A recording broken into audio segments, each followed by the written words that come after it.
ocupem seus lugares, por gentileza.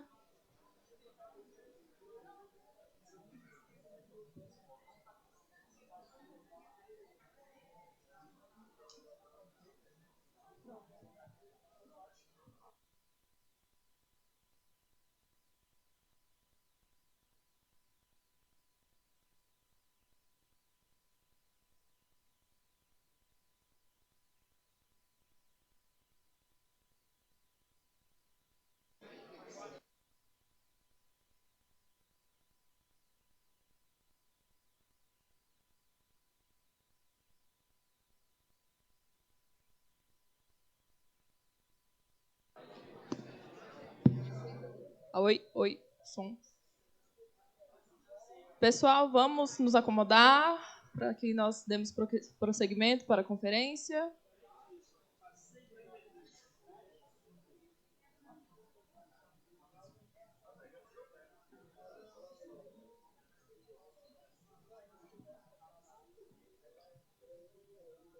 Então, dando prosseguimento aos trabalhos, convido a professora Vanessa Carvalho de Andrade, coordenadora de extensão do IF e co-organizadora dos encontros integrados, para mediar a conferência de abertura do evento.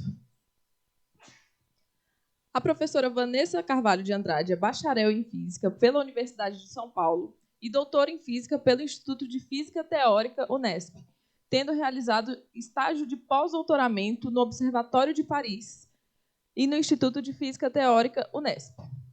Professora associada do Instituto de Física da Universidade de Brasília, é atualmente coordenadora de extensão, coordenadora do Núcleo de Relatividade e Teoria de Partículas, coordenadora do curso Lato Sensu Astrofísica Gravitacional e Física Espacial e coordenadora distrital da Olimpíada Brasileira de Física das Escolas Públicas.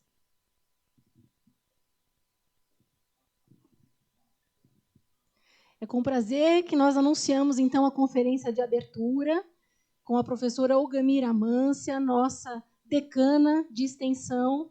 A professora Olgamira é doutora e mestre em educação pelo Programa de Pós-Graduação da Faculdade de Educação da UNB, graduada em licenciatura em Matemática pelo Centro de Ensino Superior de Brasília, professora associada da Faculdade de Planaltina da UNB, coordena os projetos de extensão Educação Ambiental no Parque Sucupira e Maria da Penha vai à escola. Tem experiência na área de educação, com ênfase nas áreas de formação de professores, metodologia de pesquisa em educação e administração de sistemas educacionais. Atuou como gestora pública na área de políticas de mulheres e atuou também em pesquisas com os temas de gênero e sexualidade associados à educação. Participou como representante do movimento feminista, UBM, do Conselho Superior do IFD, entre 2016 e 2022. Na gestão acadêmica, foi coordenadora da área de Educação e Linguagens na FUP-UNB e atualmente compõe a gestão superior da UNB como decana de extensão, função que exerce desde 2016. Então, solicito a professora Olgamir que esteja aqui conosco. Agradeço muito a professora. Está com a palavra.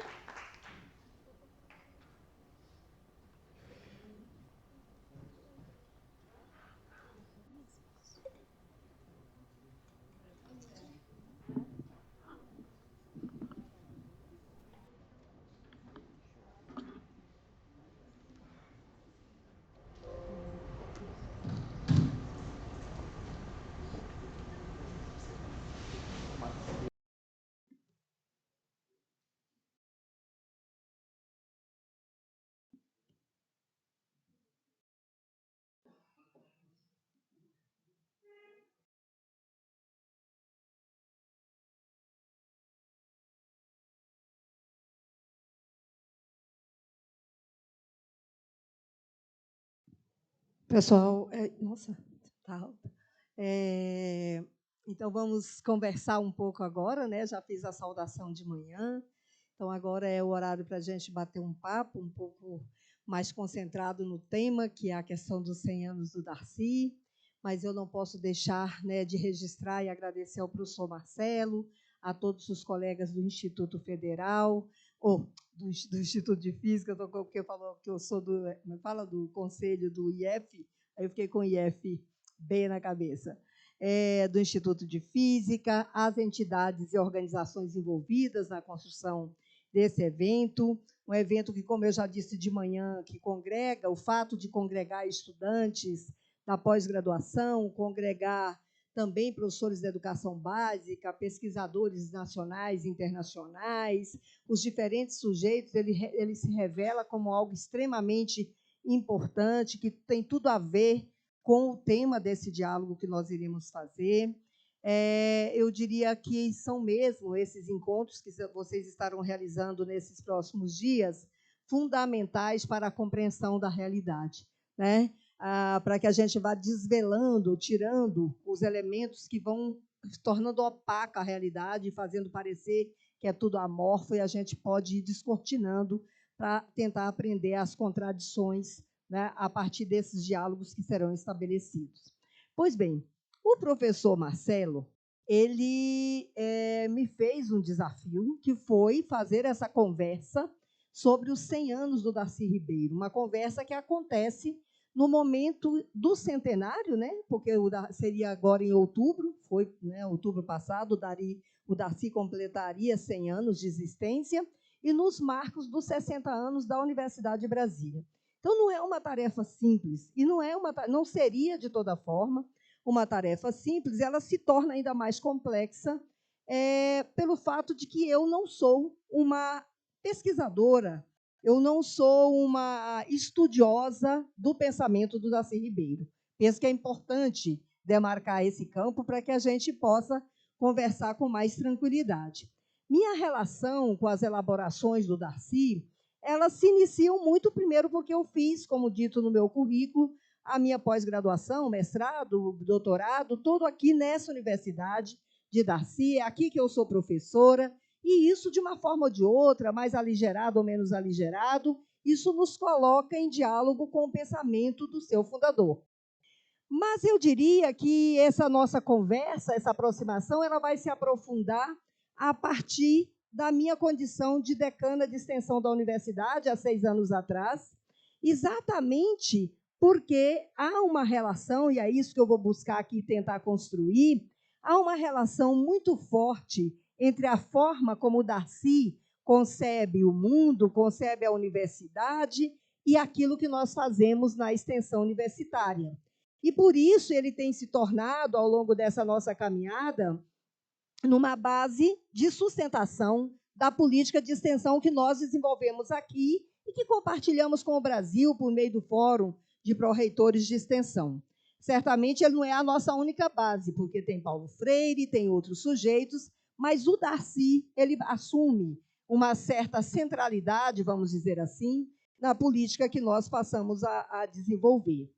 Mas eu diria, né, que, além dessa aproximação, aí vou buscar no Anísio Teixeira, que é o parceiro do Darcy na fundação aqui da universidade, o que meio que me autoriza a esse encorajamento para fazer essa fala tem a ver com uma certa insciência mesmo do pensamento, porque o Anísio dizia que, às vezes, exatamente pelo desconhecimento que tínhamos da magnitude das coisas, a gente se encorajava a falar sobre elas. Então, eu penso que também vai muito nesse sentido.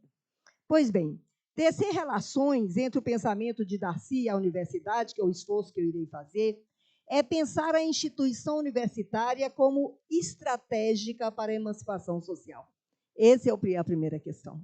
Porque, para Darcy, a universidade era o espaço de construção de conhecimento para a produção e ancoragem de um desenvolvimento sustentável, no nosso caso de Brasil, e ele dizia na América Latina, é isso, né? Esse é o espaço de produção de conhecimento possível para fazer desenvolver as nações latino-americanas. Nesse sentido, então, pensando a instituição como estratégica para essa emancipação, eu diria que, neste momento, nós estamos na centralidade das discussões, não apenas da UNB, mas de todas as universidades brasileiras, com uma pauta que tem tudo a ver com essa nossa conversa, que é a pauta da inserção curricular da extensão, que é definido pela Lei pela resolução do Conselho Nacional de Educação, que obriga que agora, até dezembro agora, todos os cursos de educação superior no Brasil, inclusive não são só as universidades, eu corrijo, são todas as instituições que oferecem graduação, deverão fazer o ajuste dos seus PPCs para inserirem pelo menos 10% a extensão na formação acadêmica dos estudantes. Então, eu diria que esse contexto, onde a inserção curricular da extensão assume posição de destaque, pois, ao inserir no currículo dos cursos essas atividades, numa perspectiva dialógica e não de prestação de serviços meramente ou de práticas assistencialistas, o que se persegue alcançar é aquilo que está marcado na Constituição Federal e que é a base da extensão dialógica, que é a indissociabilidade, ensino, pesquisa e extensão, que, de uma forma talvez não tão direta, esteve presente nas diferentes falas, na abertura aqui dessa nossa atividade. Não é? Ou seja, nós estamos falando da universidade. E falar da universidade é falar da graduação e da pós-graduação, é falar do ensino, da pesquisa e da extensão, não como próximos, mas como indissociáveis. Ou seja, o objetivo mesmo, né, da inserção curricular é a construção de um novo paradigma de universidade, uma universidade que se vincule ao território, que dialogue com a realidade e que visa, antes de tudo, a transformação da realidade. A nova universidade, essa universidade que se pretende a partir da inserção curricular da extensão, ela é resultante, não é, de um esforço gigantesco que guarda profunda identidade com a concepção de universidade de Darcy. Uma universidade vinculada, uma universidade, como disse de manhã o professor Marcelo, uma universidade contra-hegemônica. É disso que nós estaremos falando, é disso que o Darcy falará nos seus diferentes textos ao longo da sua história. Mas quem foi Darcy, né? Eu acho que essa é uma pergunta que todo mundo se faz o tempo todo. Quem é esse sujeito que é a pauta das nossas discussões? Né? Eu peguei aqui, nascido em Montes Claros, Minas Gerais, se formou antropólogo, foi um etnólogo indigenista, educador, escritor, historiador e político. Qualquer um que clicar no Google ali vai achar essas informações, tá certo? Não precisaria que eu viesse aqui para dizer. Mas eu gosto mesmo da conceituação feita pelo Juca Ferreira, ministro de Estado da Cultura no governo Lula, para quem Darcy era um sujeito insurgente, proprietário de um intenso arrojo intelectual e que conhecia e amava o Brasil como poucos. Essa, para mim, é a definição que distingue Darcy dos demais intelectuais da sua época. Por que isso é tão importante para mim? Porque isso me marca. Me parece que isso não é qualquer coisa se considerarmos que a geração a que Darcy pertencia e a classe social da qual ele era oriundo, e ser um sujeito que se coloca para estudar o Brasil, conhecer o Brasil, se dedicar a compreender essa nação e amar esse povo, é algo que está na contracorrente. Porque, oriundo de classes mais abastadas, o destino histórico que estava traçado era para o Darcy se tornar um médico, como foi, inclusive, o esforço inicial. Compor a sociedade que estava aí, amar os valores externos da nossa sociedade, se referenciar naquilo que era produzido no norte, não é? E não se voltar para uma realidade de um país, à época, na escala do subdesenvolvimento. Então, essa é uma marca que a mim me chama muita atenção.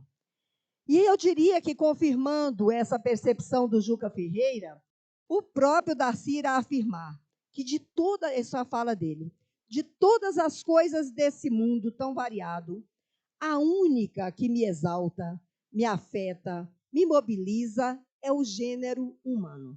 São agentes, especialmente aquilo que se constituiu na sua história, a sua amada gente, que é o povo brasileiro. Ele confirma isso que o Juca havia colocado na sua definição. Mas algo que também é importante, eu quis trazer aqui para a nossa conversa, é que o amor de Darcy ao Brasil e ao povo brasileiro vai além do entusiasmo pela riqueza cultural, pela diversidade do nosso povo, que ele falava da mestiçagem, dessa junção, né, de diferentes povos. Não, vai para além disso, ainda que isso o apaixonasse, mas vai para além. O amor do Darcy pelo Brasil está diretamente vinculado à profunda indignação que ele sentia diante da desigualdade social, da pobreza e da miséria e do atraso em que vivia a nossa gente.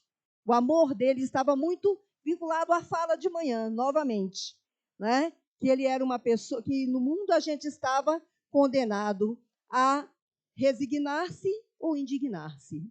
E ele falava, eu sou o sujeito da indignação. E aí, de novo, isso é muito importante, porque não nos esqueçamos, Darcy não nasce pobre, Darcy nasce num espaço social que seria radicalmente diferente disso que ele olha com esse rigor e com esse cuidado. Outra característica do Darcy, que me chamou a atenção, dos lidos que eu já fiz, é o orgulho que ele tinha da origem, né? Isso que eu já me reportei rapidamente, diversa e plural da gente desse país. E ele se sentia prenhe dessa brasilidade. Mas o Darcy, mesmo sendo um dedicado estudioso do Brasil, se dizia um grande desconhecedor. E aí é importante dizer, o Darcy não era um estudioso só do Brasil, mas o Darcy se reconhecia como um sujeito que não conhecia tudo. Ele, inclusive, falava, olha, eu gosto muito de olhar a natureza, aprendi a observação da natureza com os indígenas, mas eu sou um grande desconhecedor. Né? Como diria, um desconhecedor mesmo daquilo que o encantava. Para nós da extensão, isso é muito importante, especialmente em um contexto daquela época, mas eu diria que de hoje, em que os educadores, os pesquisadores, os intelectuais eram reconhecidos como os sujeitos do saber, aqueles que detêm a totalidade do conhecimento sobre as coisas. Então, o intelectual que diz, que se assume como um desconhecedor, é algo que eu considero extremamente relevante e que tem um diálogo muito direto com aquilo que nós compreendemos no âmbito da extensão. Pois bem, e eu diria que esse reconhecimento do Darcy dos limites do seu processo de conhecimento, no âmbito da academia, é algo fundamental, porque isso tem a ver com a compreensão de que nós não sabemos tudo e de que temos muito a aprender. E ele vai nos falar sobre isso, e de quem são os interlocutores ou das possibilidades de interlocuções para que a gente possa aprender mais. Eu diria que esse tipo de fala do Darcy, ela nos ajuda a avançar mais adiante na construção da compreensão de que o conhecimento precisa solapar os processos de fragmentação, de compartimentação, e para que a gente forme o melhor físico, nós temos que dialogar com as diferentes áreas do conhecimento e tentar construir o nosso processo acadêmico a partir da interdisciplinaridade, do compartilhamento, da troca, né, como algo fundamental. Mas também, quando o Darcy diz que ele é um desconhecedor, ele está falando do limite do conhecimento na contramão de se entender aquilo que estava produzido como algo fechado, acabado. Ele está nos desafiando à interrogação, ele está nos desafiando à pesquisa, a buscar desvelar para além daquilo que nós apreendíamos com o campo conhecido até então. O Darcy também ele se reconhece como um sujeito de causas. Ele tem texto escrito. Eu sou um homem de muitas causas, né, ele vai dizer. Um sujeito de causas, ele se afirma também como um sujeito de muitas peles. Tem também um texto grafado sobre isso. E quando a gente lê sobre as suas causas e suas peles, nós vamos observar que uma e outra estavam diretamente imbricadas, não é? E todas tinham o Brasil como subtexto das suas reflexões. Ele vai dizer categoricamente, sou um homem de causas. Elas são muitas, demais. Quais são as suas causas? a salvação dos índios, a escolarização das crianças, a reforma agrária, o socialismo em liberdade, a universidade necessária. Eu diria que as causas do Darcy, todas elas, ainda são muito atuais. Muito atuais. Veja o que acontece com o nosso povo indígena, com nossas crianças nesse país. Mas o Darcy, ele vai ali, na reflexão que ele faz sobre as suas causas e suas peles, ele vai elencar um conjunto de peles que eu gostaria de trazer aqui, muitos possivelmente já conhecem, mas que eu me esforçarei nessa conversa de linkar as peles do Darcy e a nossa universidade e a extensão universitária. A primeira pele, em certa medida, eu já me referi a ela. O Darcy se assumia como na condição de uma primeira pele que o vestia, de filho da professora primária, oriundo de uma cidade do interior do Brasil, uma pessoa que vem de classe média, classe mais abastada, e que teria uma outra destinação histórica. Então, quando ele se assume como um filho de uma professora, lembrando quando é que eu nasci num Brasil onde a maioria da nossa população, não uma maioria simples, mas a maioria esmagadora da nossa população era analfabeta, é importante para a gente entender quem é esse sujeito com quem a gente está dialogando. Mas ele vai também dizer da sua segunda pele, a pele de etnólogo indigenista, que oportunizou a ele a convivência com os povos indígenas de diferentes tribos por mais de 10 anos em aldeias do Pantanal e da Amazônia. Sujeitos com quem ele afirma ter aprendido muito. Ora, vejam, o Darcy está dizendo da convivência com um povo que, na escala social, hoje ainda, quantos torcem o nariz com a nossa universidade por causa do vestibular e que abre as portas para a população indígena? Imagina 60, 40 anos atrás. E o Darcy vai dizer, convivi com eles e com eles aprendi muito. Ou seja, ele, o intelectual brasileiro, que diz, aprendi com esse grupo populacional, que aí a gente pode dizer com muita tranquilidade, historicamente alijado. Para a extensão universitária, isso é extremamente importante, porque é o que nós afirmamos todos os dias, que nós temos muito que aprender com os ribeirinhos, com os professores nas escolas públicas, temos muito que aprender com os quilombolas, temos muito que aprender para além dos muros das nossas universidades, no caso daquelas que têm muros físicos, mas também daquelas que não possuem esses muros. E o Darcy também vai falar uma outra questão que eu considero muito importante, que tem a ver com essa convivência dele, dessa pele dele, né, de etnólogo indigenista.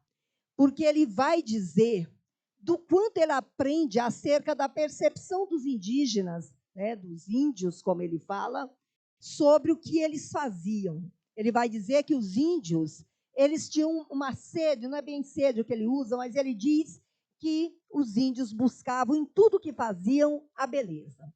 Por isso, mais do que a questão da utilidade dos artefatos que produziam, o que eles queriam era a beleza. A beleza dos cestos, a beleza das roupagens, a beleza da pintura nos corpos, a beleza. E ele dizia que aquela beleza que é parte da cultura deles é a forma que os sujeitos que eles tinham de se apresentar ao mundo, de trazerem a sua identidade e o seu pertencimento.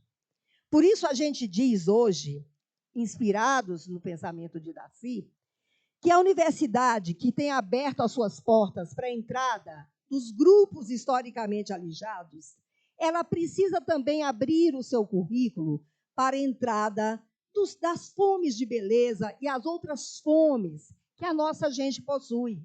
Que isso precisa estar presente no currículo dos cursos, que isso precisa estar presente na vivência das nossas universidades, para que os nossos estudantes, que vêm das mais diferentes regiões do país, se reconheçam nessa universidade, se sintam parte dela, porque essas experiências que eles possuem, que ele se refere a dos indígenas, mas nós temos outras da matriz religiosa, das danças, do jeito de ser, do jeito de olhar o mundo, do jeito de olhar e lidar com a realidade, com a sociedade.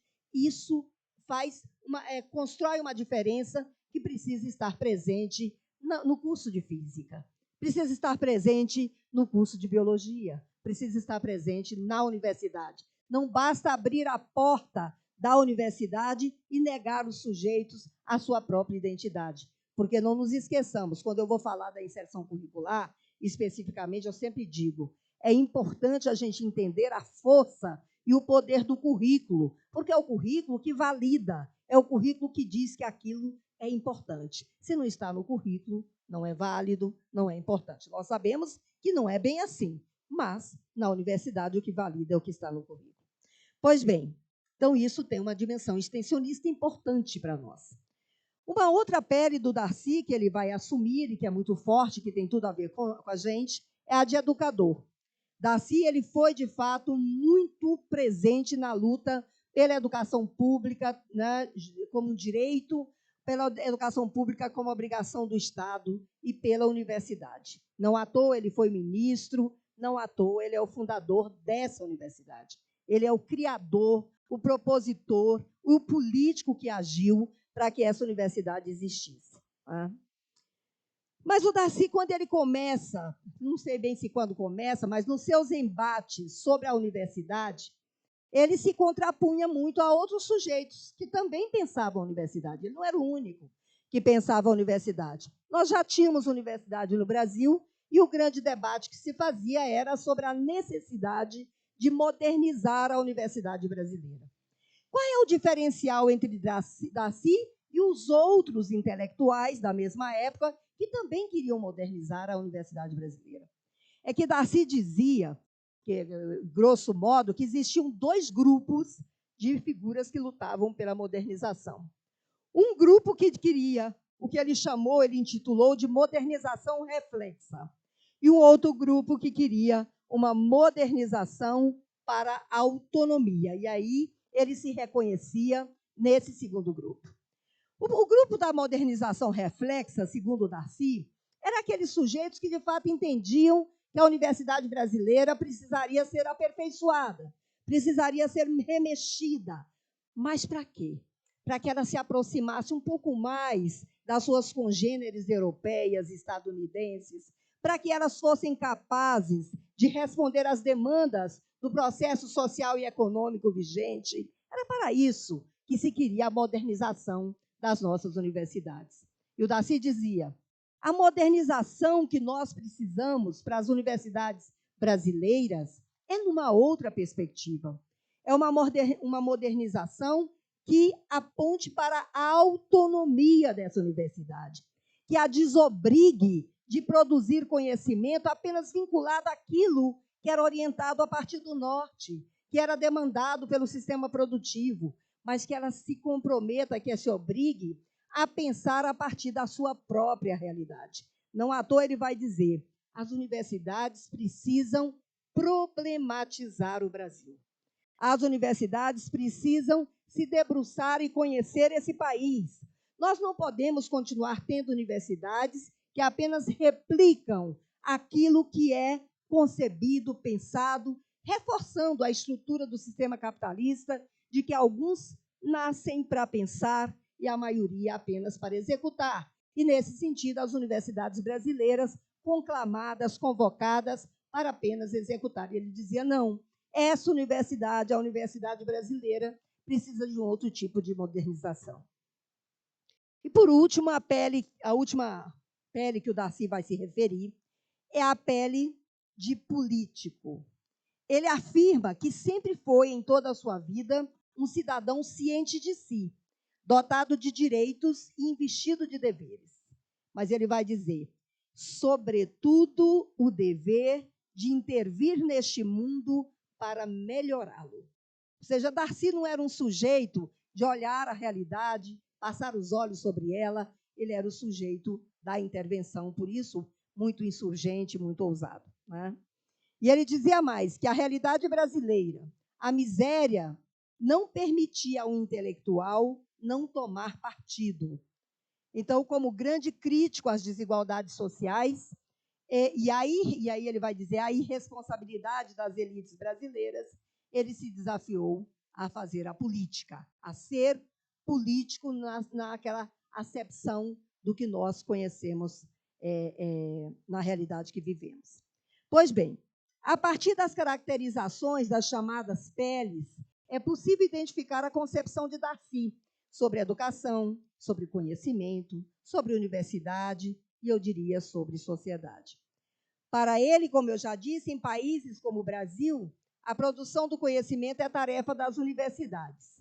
E se a gente olhar a nossa realidade, nós vamos observar, por exemplo, que os dados revelam que o conhecimento produzido nesse país é produzido nas universidades públicas, nas nossas instituições. Mais de 95% da ciência produzida é produzida nas universidades. Então, o Darcy tinha absoluta razão. Nesse sentido, ele diz que, ele vai defender, que a universidade ela deveria ser um espaço de apropriação do conhecimento historicamente desenvolvido pela humanidade. O Darcy, assim como outros autores brasileiros, eu gosto muito do Saviani, que resgata isso, o Darcy não abria mão de que a gente se apropriasse do conhecimento historicamente acumulado. Não abria mão. Como intelectual, ele entendia a importância disso.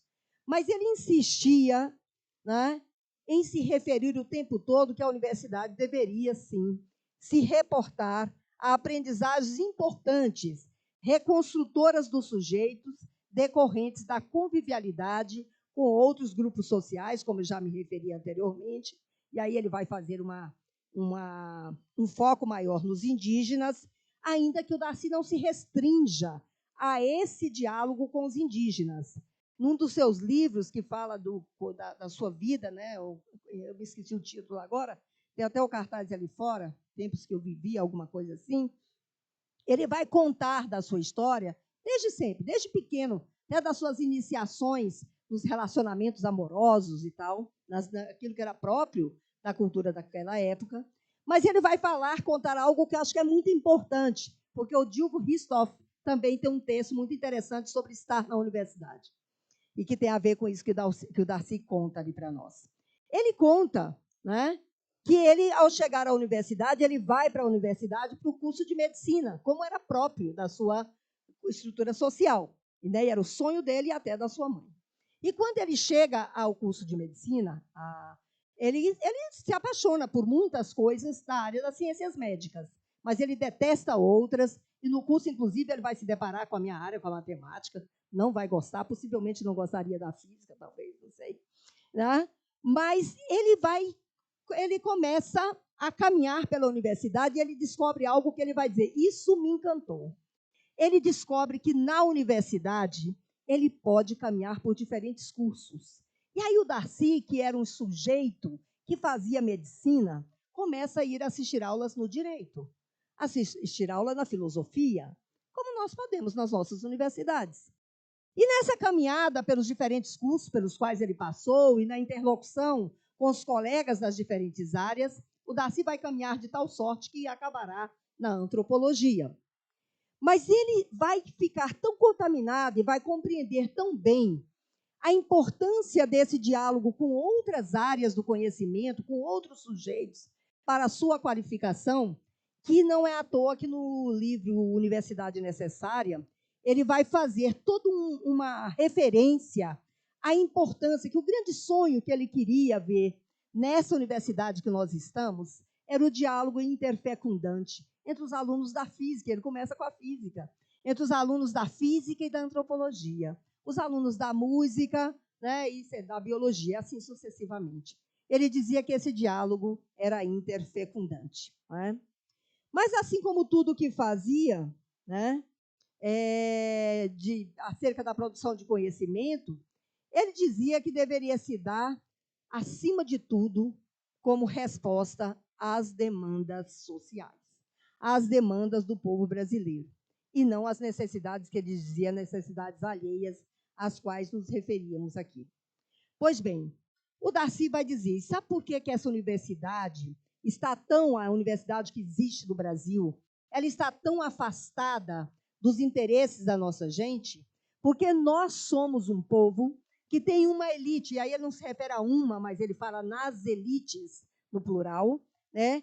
Um povo que é gerido por elites que são irresponsáveis. E aí ele vai categorizar bem essas elites. Ele vai dizer que são elites forjadas no massacre aos indígenas, a expropriação e o assassinato e extermínio de negros e negras, elites que se orgulhavam do que não era nosso, se inspiravam nos modelos internacionais e que voltavam as costas para a nossa realidade, que se distinguia, inclusive, de elites de outros países que faziam desenvolvimento, buscavam se manter como elites, mas que queriam o desenvolvimento do seu povo e da sua gente. E, nesse sentido, ele vai dizer, então, não é à toa que a principal característica, a mais nítida da sociedade brasileira, é a desigualdade social, porque com uma elite como essa não poderia ser diferente.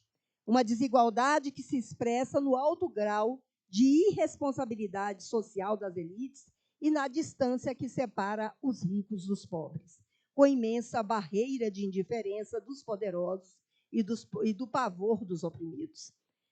O professor Francisco Oliveira dizia, né, do ódio, né, do horror aos pobres, assim como a professora Marilena Chauí e outros. Né? Então, como a gente pode ver, o Darcy vai tecendo, né, a sua construção sempre com esse olhar, o olhar da indignação, mas eu diria como um político, o olhar da ação. Né? Esse agir permanente. Ele se indignava, mas ele buscava construir respostas. E na construção de respostas, ele vai estar sempre trazendo esses elementos que eu já destaquei aqui. Ter consciência das causas do fracasso da sociedade brasileira, por exemplo, era algo que o Darcy falava, a universidade tem que produzir um conhecimento para a gente entender como é que um país com a riqueza, né, que nós temos pode ser um país com tanta miserabilidade. Mas contribuir também, ele dizia, a universidade e a educação que a gente quer formar, ela tem que contribuir para tirar as pessoas da sua zona de conforto, né? Para a insurgência, né? Para travar a luta por uma sociedade diferente dessa que nós temos, né? Onde as questões do território pudessem ser observadas. Em outras palavras, o que o Darcy entendia é que nós precisávamos construir no ambiente da educação superior oportunidade para que os estudantes, os professores, a universidade tivesse consciência de si e consciência da sociedade onde vivia. Porque aqui e acolá, gente, eu sou professora dessa universidade, trabalho com a formação de professores em ciências naturais. Nós sabemos todas as batalhas que foram feitas para que muitos contingentes populacionais que estavam fora pudessem adentrar. Mas aqui e acolá a gente escuta do estudante que ele está aqui porque ele é muito bom. De fato. Estão aqui porque são muito bons. Mas existem muitos outros tão bons quanto que não estão aqui. E a gente precisa se perguntar por quê. É disso que o Darcy irá falar. Né? Então, nós temos que ter consciência, né? Ter a consciência de si e a consciência da universidade, para que essa universidade possa atuar em favor da sociedade. E isso não seria possível sem uma educação unilateral, uma educação que forme o sujeito em totalidade. Não seria possível sem a superação da fragmentação. Nós somos originários das universidades catedráticas, que se estrutura a partir da apartação. Ficou horrível, a partir, né, da fragmentação e do enclausuramento. Sem o reconhecimento de que existem outras formas de conhecer e de saber, sem uma visão crítica da realidade e construção de processos formativos emancipatórios. Ou seja, nós precisamos romper com o entendimento de que é só no nosso espaço que se produz conhecimento ou que se produz conhecimento válido. Sabendo que essa nova forma de produzir conhecimento não encontraria espaço na universidade da forma como ela estava organizada, instituída, é que Darcy irá se desafiar a construir aquilo que ele intitulou da universidade necessária para esse país. Né? E aí ele vai criar o projeto junto, na parceria com o Anísio Teixeira, o projeto de uma universidade que vem para ser contra-hegemônica.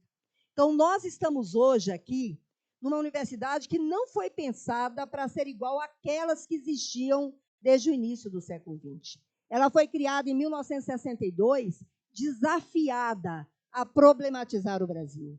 Ela foi criada para ser diferente. Ela foi criada para romper com as amarras que estavam instituídas. E não à toa o seu projeto é um projeto extremamente avançado, ainda hoje muito ousado, mesmo que precise de muitas atualizações. Entretanto, essa universidade ela vai enfrentar, ela é criada em 1962 e logo em seguida, em 1964, nós temos a ditadura militar no Brasil, que vai colocar o tacão das botas aqui nesse território. E esse projeto, que era um projeto insurgente, um projeto transformador, ele será interrompido. Mas eu diria que é exatamente pela força como essa universidade nasceu, que ela foi capaz de resistir à ditadura, ainda que tenha perdido grandes lideranças, como Onestino Guimarães, de resistir às ameaças permanentes, que nós tivemos, inclusive, a saída de mais de 200 professores dessa universidade. Mas essa universidade não resistiu apenas à ditadura militar, e esse apenas é com muitas aspas. Essa universidade é também um espaço que tem resistido, ao longo destes 60 anos, a todos os ataques que foram proferidos às universidades brasileiras. A tentativa de quebra da sua autonomia, a quebra do seu orçamento, e nós sabemos que a educação é investimento, que, portanto, o orçamento tem que garantir as condições para viabilizar a educação com qualidade. Mas é essa mesma universidade que resiste, mas que age, como Darcy. Se indigna, protesta, luta e age. Assim como as outras universidades no Brasil têm procurado fazer. Essa universidade resistiu, lutou e, por exemplo, agora na pandemia, a exemplo de muitas outras, conseguiu fazer a resposta à pandemia da Covid-19 que esse país precisava, e aí foram as nossas universidades, a UNB teve uma atuação bastante destacada nisso, diante de uma ausência do poder público para enfrentar uma situação tão dramática. Então, eu diria, gente, que a luta da Universidade de Brasília tem a ver com o seu nascedouro, tem a ver com o seu fundador. Então, conhecer a UNB e conhecer Darcy são relações muito próximas. Certamente que o projeto que temos em curso hoje, ele não é o projeto original.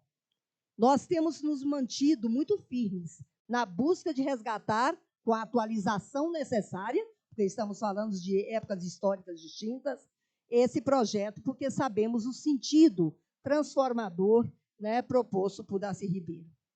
E eu quero encerrar a minha fala também dizendo que, para Darcy, assim, a universidade, a essência, como para nós, a essência da universidade é a nossa estudantada, é a juventude. E ele destacava a importância da juventude na luta para a transformação da realidade. E ele dizia que ele precisava, ele era fundamental, e acho que, até porque ele era assim na sua juventude, que os estudantes se apaixonassem pelo Brasil, que os estudantes conhecessem o Brasil, porque conhecendo iriam se apaixonar pelo Brasil. E se apaixonando pelo Brasil, não iriam naturalizar a miséria, a pobreza, o racismo, a homofobia, não iriam naturalizar aquilo que nos leva à condição de desigualdade. Então, eu quero encerrar afirmando que no centenário de Darcy e nos marcos dos 60 anos da UNB, nós continuamos perseguindo a construção da universidade verdadeiramente nova, desejada por ele. Uma universidade capaz de se rebelar contra o horror da paisagem humana no Brasil. Essa paisagem que nos faz testemunhar a fome campeando em mais de 33 milhões de famílias, de pessoas. Uma universidade que não naturaliza a matança de negros, da nossa juventude negra. Uma universidade que não naturaliza a morte de crianças por forças policiais de segurança ou por outras crianças, como testemunhamos em Aracruz recentemente. Uma universidade que forme pessoas humanas, cada vez mais humanas. E, por isso, pessoas que perseguem desenvolver ciência e tecnologia para que possamos alcançar, como diria Darcy, coisas elementares, Como todo brasileiro comer todo dia, toda pessoa ter acesso a emprego e toda criança progredir na escola. E o contrário disso ser entendido como uma excrescência a ser enfrentada. Por isso, eu quero aqui dizer para vocês que, para nós, da extensão universitária, este momento é um momento ímpar. Por isso, nós nos desafiamos todos os dias, aqui na UNB, e a Vanessa tem jogado um papel fundamental nisso, para a implementação da inserção curricular da extensão como estratégia para a construção de um novo paradigma de universidade verdadeiramente inclusiva, democrática, comprometida com o território, como desejou Darcy Ribeiro. É isso, obrigada.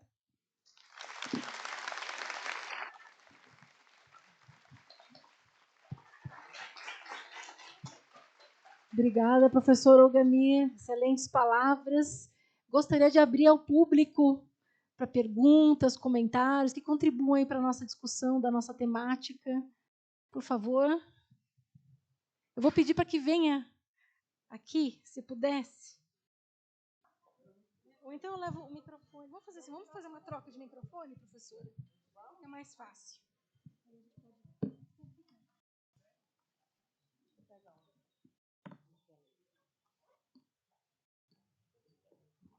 Bom dia, gente. Meu nome é Nairon, Universidade Federal Rural de Pernambuco. Estou aqui representando o coordenador do Polo 58.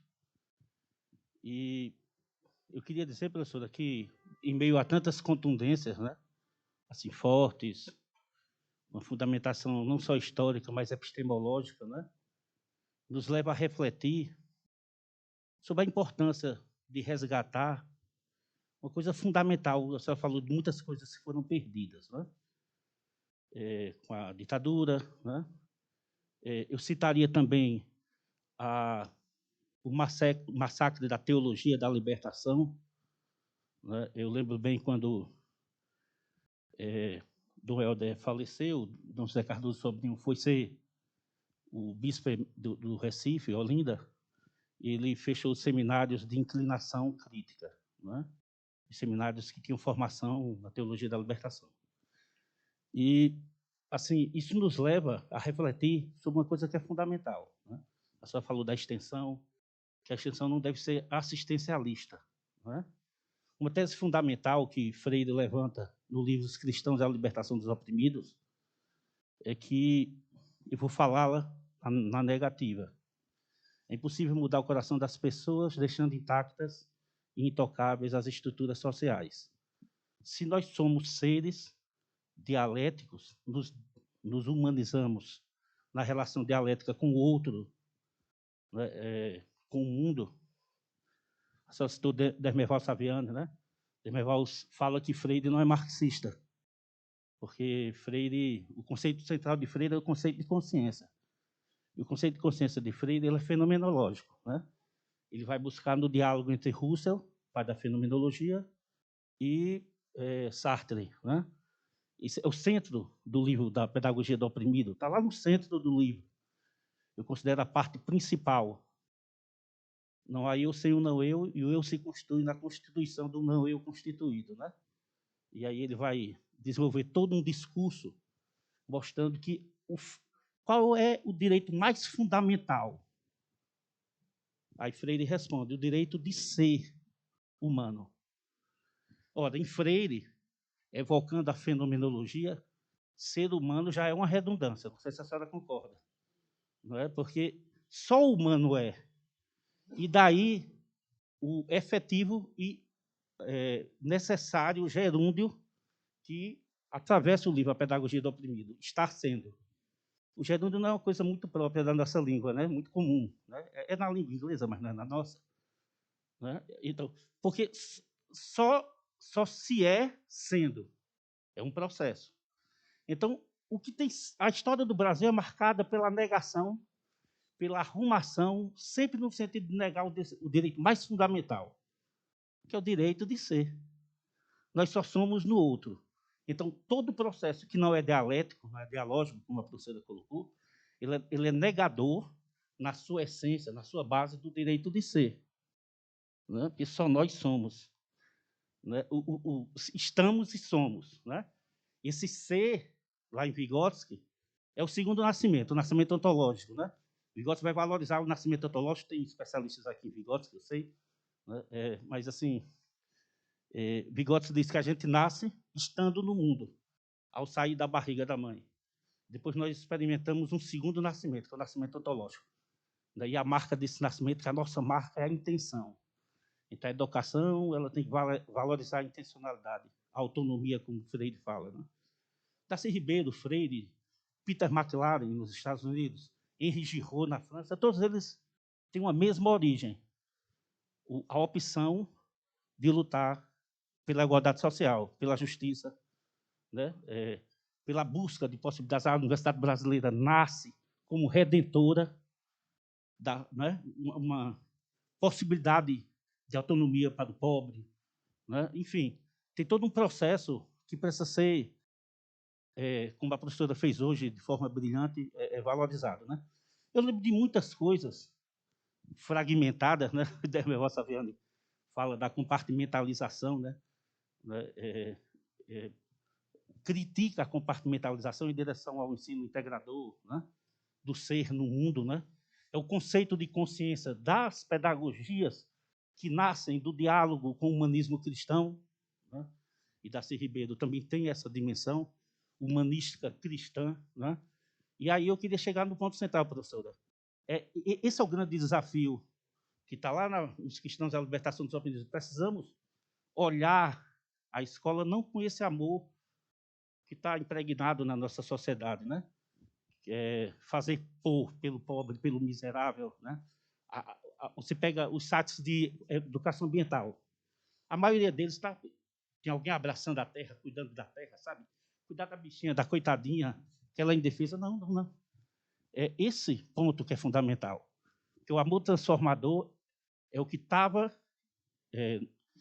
sendo construído, amadurecido na teologia da libertação e que, infelizmente, foi ceifado também. Mais alguma contribuição? E aí eu passo a palavra para a professora Ogumir por conta do horário avançado. E aí a professora já responde as duas colocações. Mais alguma?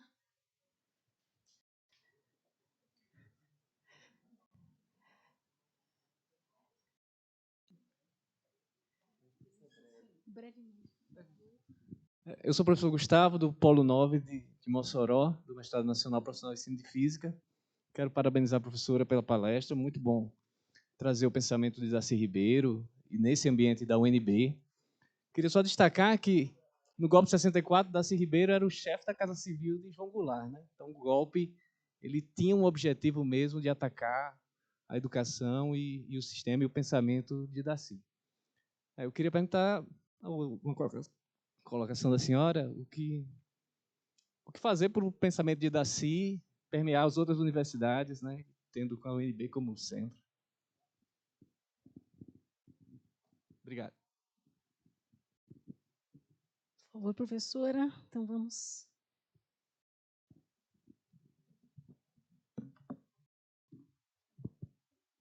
Bom, pessoal, eu penso que, na verdade, a ideia aqui não é responder. Né? É Nairon, é isso? Nairon. Primeiro, quero lhe agradecer pelas reflexões que você traz aqui, assim como ao Gustavo, tá certo? Então, assim, a ideia aqui não é responder, eu vou apenas... Você foi falando e eu fui me lembrando resgatando algumas questões em relação à figura do Darcy. Você localizou bem. O Darcy é, acima de tudo, humanista. É verdade que, num determinado momento da sua juventude, ele é, inclusive, militante do Partido Comunista. Tá? E ele vai dizer que, inclusive, essa forma de olhar, essa indignação diante da desigualdade, ela é originária dessa sua militância no Partido Comunista, que foi com os comunistas que ele aprendeu, né, a se indignar, porque os comunistas querem um mundo de igualdade, de justiça e tal. Mas o Darcy, ele se afasta, né, dessa lógica. Tanto que, quando você lê os textos dele, ele fala muito mais em mudança do que em transformação, pela radicalidade que essas duas palavras carregam. Ele fala na mudança, na necessidade, ele inclusive aporta a necessidade de mudança da estrutura social vigente. Ele diz isso nos seus textos, né? Se bem que ele também, em alguns momentos, ele diz, e depois, mais adiante, na sua caminhada, ele é um sujeito que ele aprende lá com Anísio Teixeira, né, que pode mudar, sim, a forma de pensar e de ver, e não é tão, eu não sei bem o termo, preso àquilo que ele tinha dito no primeiro momento. Mas o que eu quero dizer é o seguinte, o Darcy, ele é fundamental, e aí já caminhando, Gustavo, para o que você coloca, para resgatar esse debate sobre o que é o papel da educação e da universidade. Isso é inquestionável, por mais que a gente possa ter divergência, por mais que ele não aponte uma ruptura concreta com aquilo que é a base estruturante desses processos de dominação, desses processos de sujeição, né? O Darcy não propõe essa ruptura. Tanto que ele fala, quando ele fala, inclusive, que uma das suas causas é o socialismo em liberdade, é numa crítica à matriz, né, do comunismo. Não deixa de ser. Ele é um socialista. Ele quer um mundo melhor para todas as gentes.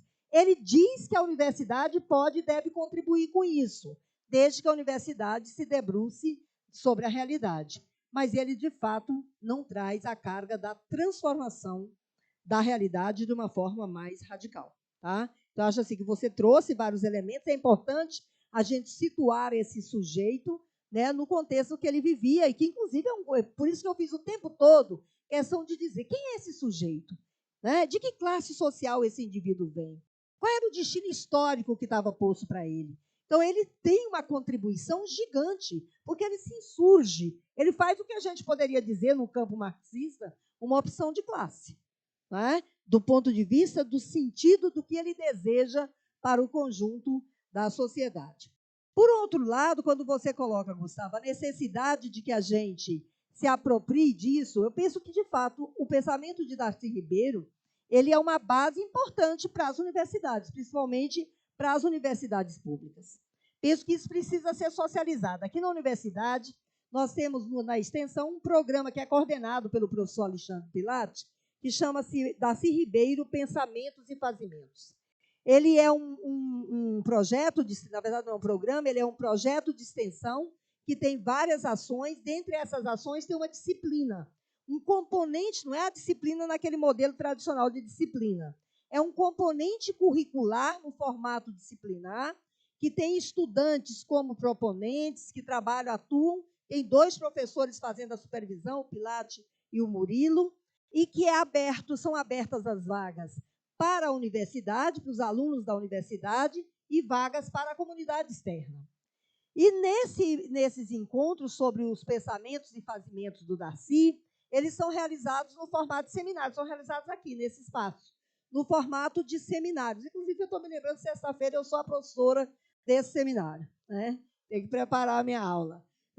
Então, assim, seminário, nós trazemos estudiosos do Darcy, aí sim, eu vou falar sobre a extensão curricular da extensão.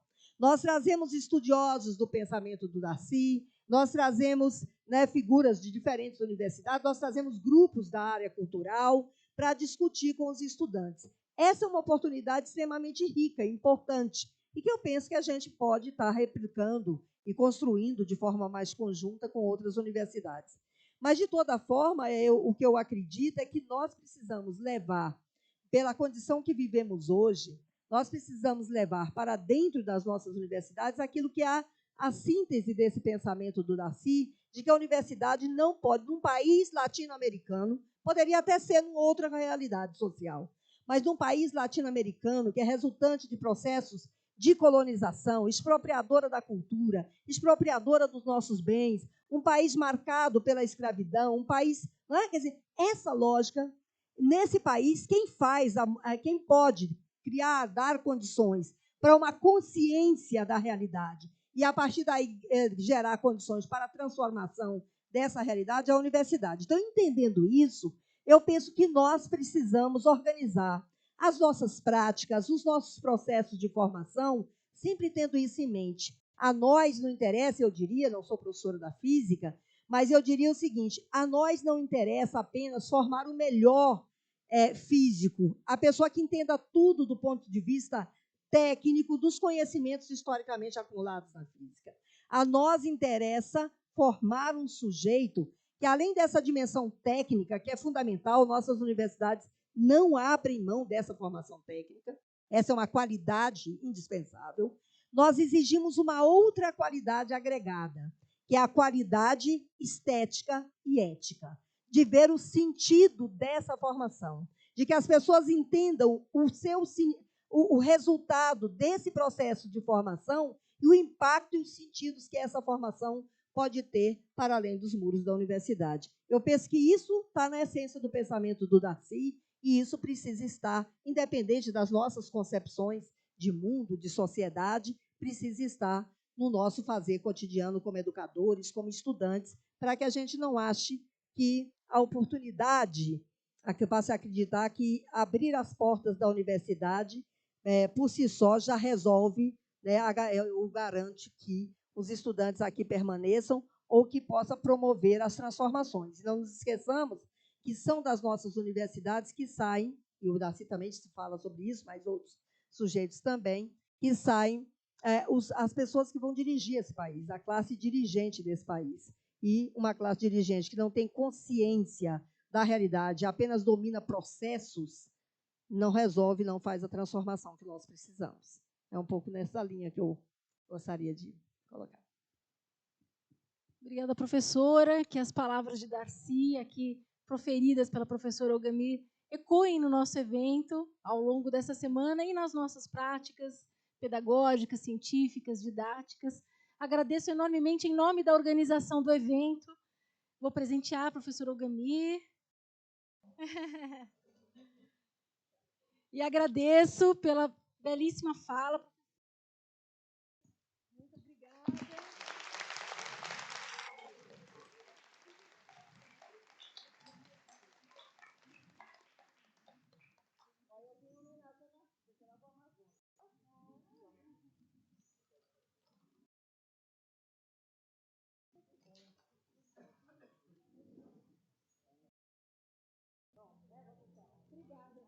Obrigada, pessoal. Avisos aqui da nossa comissão. Antes, uma foto.